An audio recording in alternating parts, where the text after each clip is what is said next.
Drivers have come together to openly criticise the head of the World Motorsport's governing body, the FIA, haven't they? They've released a collective statement through the Grand Prix Drivers Association calling on Mohammed Ben Sulayem to treat them like adults. So, Craig Slater, you're the man following this story as always for us. How unusual is this sort of collective statement from the drivers? I mean, it's unprecedented in my time covering F1, and I've contacted people who've been working in the sport for decades more than I have, and they say they cannot recall a time when every single driver signed up to a document like this, which is sharply critical of the FIA president, Mohammed Ben Sulayem.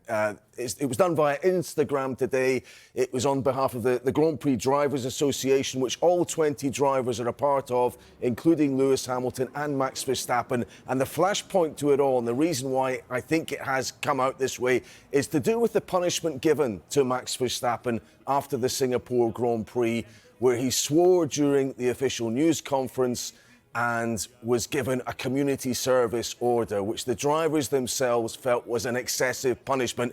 This is what the statement has come out and said today. I'll read the key bit to you, and it is partly about Ben Sulayem's tone. It says this: our members are professional drivers racing in Formula One, the pinnacle of international motorsport. They are gladiators, and every racing weekend they put on a great show for the fans.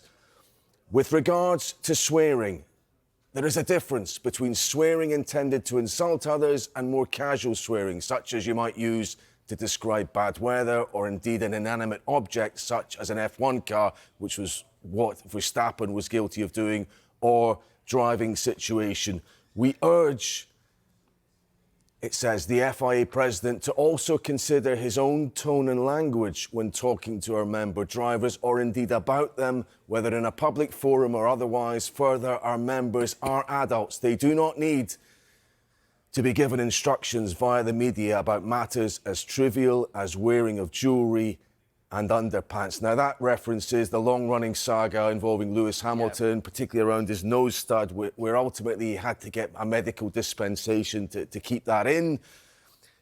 The wearing of underpants, that was about an insistence by the FIA that all drivers wear long, better suited to fire protection underwear under their race overalls, when the drivers thought there were far more important things that the governing body could be focused on. Now, just briefly, in terms of the language the president has used, Lewis Hamilton recently, with regard to the whole swearing question, was critical of Mohammed Ben Sulayem, who observed in words along the lines of F1 drivers, F1 personnel are not rappers. He thought that was stereotypical language. He thought there was a racial element to it as well.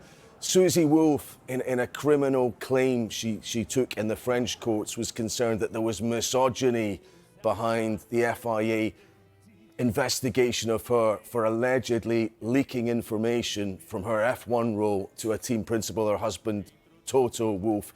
There were also historic comments on the FIA president's website 20 years ago where it appeared that he'd made misogynistic remarks as well. But in general, the drivers feel his way of governing and announcing policy, often via media interviews, is the wrong way to go, and they're taking a stand here. And what is it about this transparency over the fines that the drivers are so unhappy about? Well, that's a substantial matter, actually. If the previous question was about style of leadership, this is something of substance. Now, the drivers think that the punishment via fines is not a good look for the sport. Yes, it's a rich person's sport, but constantly levying, as it seems to them, multiple thousands of pounds for infractions on track is not a good look for the sport. But there is more to it than that, because I have learned that both candidates who were for the FIA presidency, including Graham Stoker, according to the drivers at least, promised them there would be transparency with regard to where this money was going to go to. And if you think, even at the last Grand Prix, there were fines for Mercedes for both their drivers for changing tyre pressures. There were fines for 4 drivers who got off the line when they shouldn't have at the start of the race. There was a fine for Charles Leclerc for swearing. They think it should be clear that this money is either going to charity, say, or visibly going to grassroots motorsport, not into the general budget of the FIA, because there, if that is the case, then some of them fear there is an incentive to levy fines because it improves the financial situation of the governing body. I have sought comment from the FIA with regard to this and the other matters raised in this posting on Instagram. I haven't had any comment yet, but the drivers think that it's overdue that this has been addressed. And just finally, where does this all leave the man behind you there, Mohammed Ben Sulayem? He's an enormously controversial figure. I think he feels that he has been, in fact, he used this term recently, he thinks he's been convicted by the British media in particular, but he has had a difficult public image. I think he has not been viewed as a particularly positive leader of world motorsport, and his governance extends beyond Formula One. But ultimately, to give his side of things, he's a very passionate man. He is an ex-driver himself. He has the good of motorsport, I believe, at heart. Key to all of this is, and he's been explicit with regard to this, he believes that the FIA, the governing body, has fallen below the status it should have, particularly relative to Formula One's commercial rights holder, for example.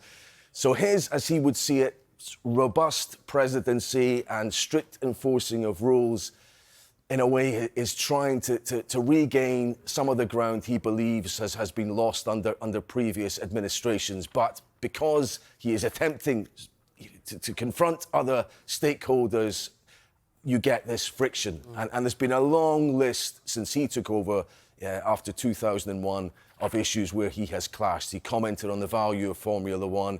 There was the issue with Susie Wolff and the court case that's arisen from that, the jewellery with Lewis Hamilton. There have been a number of cases where genuine friction has arisen. Is he in danger of being replaced? Well, no one has come out yet to say they will oppose him at the next elections, which are in December of next year.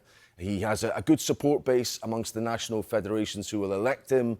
So it's an issue that maybe even pronouncements like this, and maybe either this mini driver rebellion, and I think we can call it that, do not necessarily shake the foundations of his presidency.